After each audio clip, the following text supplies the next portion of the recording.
Well, I see someone was asking about if rings would work with the crystal stones, and I would imagine that would be very good. Yeah, anything that's silver. It doesn't even matter if it's silver solder, to tell you the truth, as long as it's got some percentage of silver in there.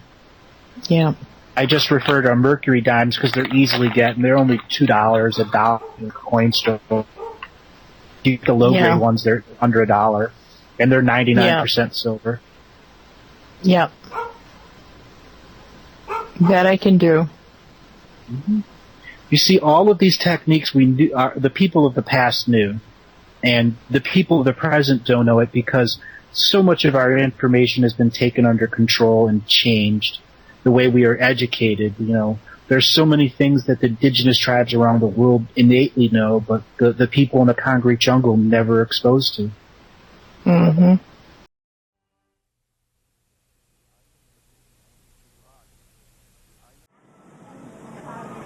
Every major event in a Punan's life, whether an outer adventure or an inner dream, is ritualized with a tattoo.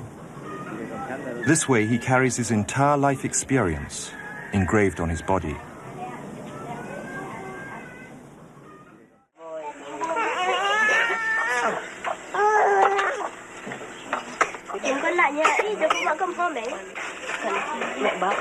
These wandering nomads own little and share everything. They found the whole idea of private property pretty silly. The next layer of energy here is what I call the cradle board of life. It is literally our ability to respond to the physical world and the dream world. That ability to respond is reaction and action. So we are in that basic polarity when they're in the cradle board. The cradle board is something that you put a baby in and you tie it into there and you put it over your back or you put it over your front. There are men and women that all carry the baby. The cradle board was the first concept of protecting the baby and taking it as a nomad life. And when it's bonded to your energy, that baby is protected. And the cradle board is how do you respond to the baby's cries? How do you respond to the baby's needs? At the same time, the baby is representing your innocent inner child who has hopes and dreams, who has concepts they want to get out. And how do you respond to them? How do you say, all right, I need to play today. I need to let go of this adult time so I can just enjoy the creative force within me. That is the energy that is coming from the South today. What they do own must be easy to carry, like the woven rattan mats and baskets, so prized by all the other Dayak tribes of Borneo. They trade them for clothes, but they'd never part with the family baby carrier. Encrusted with ancient beads and bear's claws and crocodile's teeth, they're magical shields against both physical and psychic harm. But the meaning of the central symbol still eluded us. We saw it everywhere, in many forms. They called it Aping, but would tell us no more.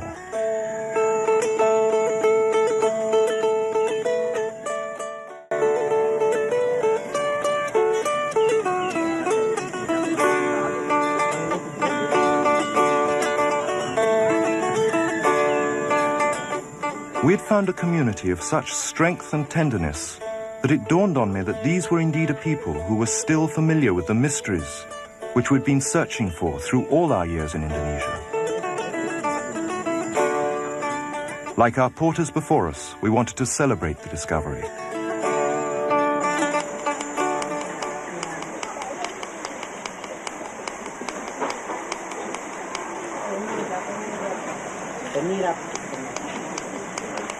It was they who chose the designs, not us, and they explained to Lawrence what they meant. They told me they were symbols of Aping, whose many faces we'd been seeing all around us, the supreme Punan god, the tree of all life. I'd become very close to Gadget and his wife Mera, and they now told me why they'd been so hesitant to talk about Aping.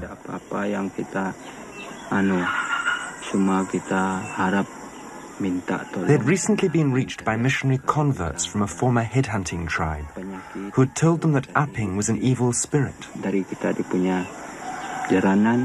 baru kita minta tolong. Percaya sama hantu. But those who believed in him Kita mati, dia bilang ini. would burn forever in the fires of hell, Kita masuk di api. as all their ancestors were now doing. Saya dengar, tidak tahu kalau benar itu saya dengar. The missionaries had also insisted that the president of Indonesia was a Christian and that it was against the law not to be one. I pointed out that the president was actually a Muslim, and that if they were wrong about that, then their facts about hellfire mightn't be too reliable either.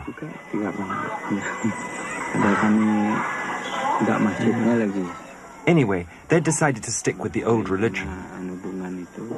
And if we wanted to know more, we should visit Nyanyet, who sometimes lived downriver at the foot of Spirit Mountain.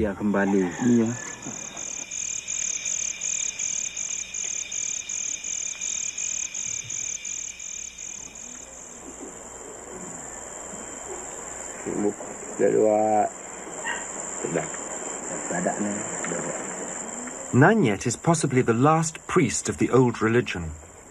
He spends most of his time alone in the forest, but returns to become both the community's doctor and philosopher.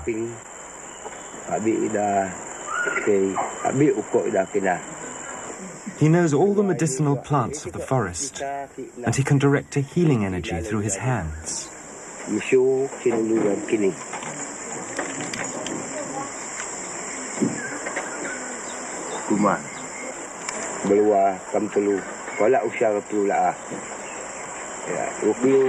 He said we all have a dream wanderer, though most of us live our lives amongst the roots of the world. Our dream wanderer can learn to move through the upper branches of the tree of all life, the body of Aping.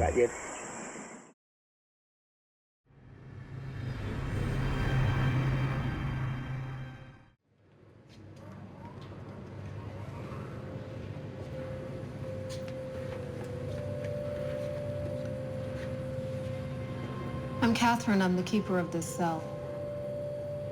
Head freelancer? If you like.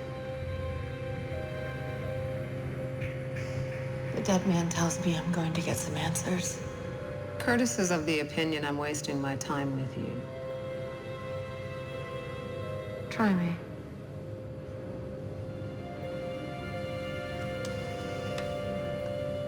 A 100 years after you're born, a war started.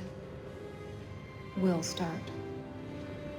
This is not a war for land or wealth. This is a war for everything. Time travel is Pandora's box, Kira. Shortly after you left your time, the technology found its way into the hands of criminals who saw only opportunity.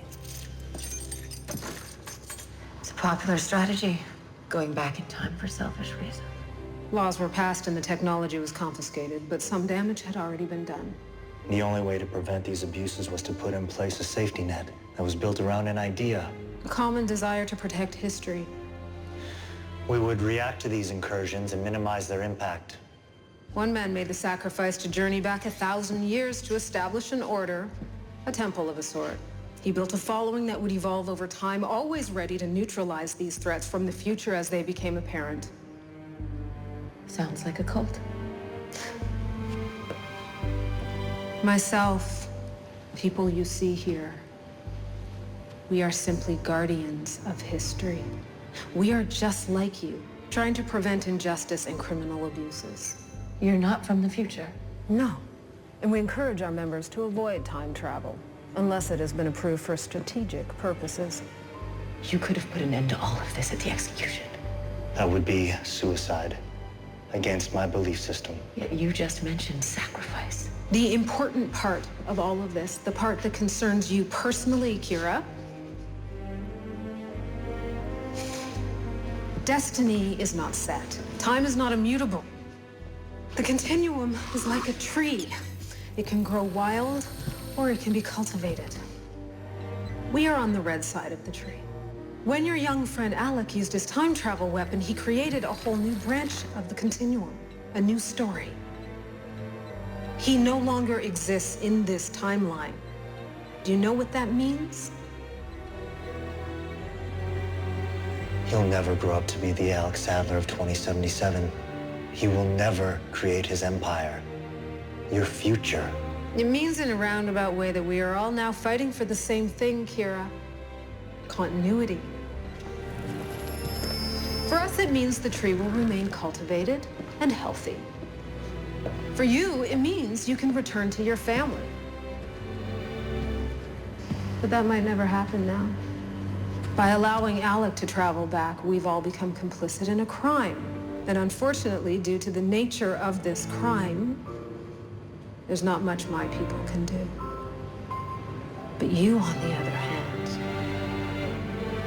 you might be able to correct this mistake and get home to your loved ones. I'm still listening.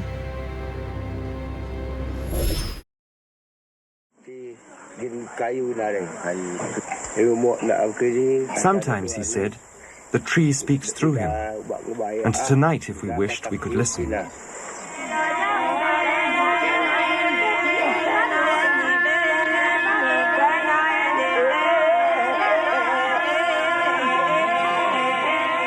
Almost nothing is known or written about the Punan religion. And on the verge of its disappearance from the world, we were in the extraordinary position of being able to capture a moment of it. It is a special language which comes from the inside while in trance. They call it the language of before being born and of after dying.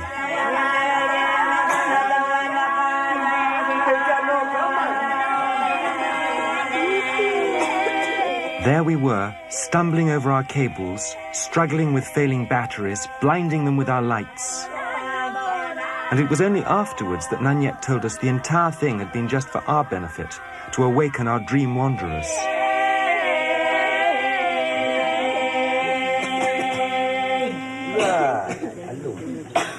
He predicted that within a few days, one or other of us would have a special dream. I didn't have a dream that I remember. But Lorne certainly did, and he wouldn't shut up about it. It's true. I dreamt I was in a massive tree that stretched from coast to coast of Borneo. One tree. In it, all around me were creatures I should have been afraid of. And others that should have been afraid of me.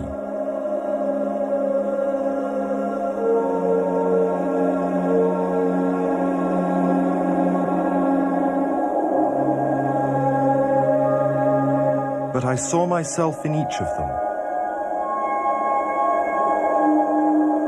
And all of them were parts of me.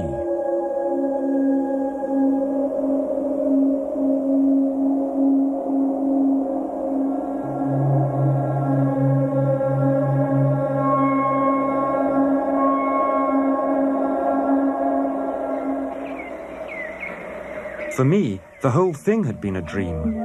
Finding them, becoming part of them, and now leaving them again in their secret place.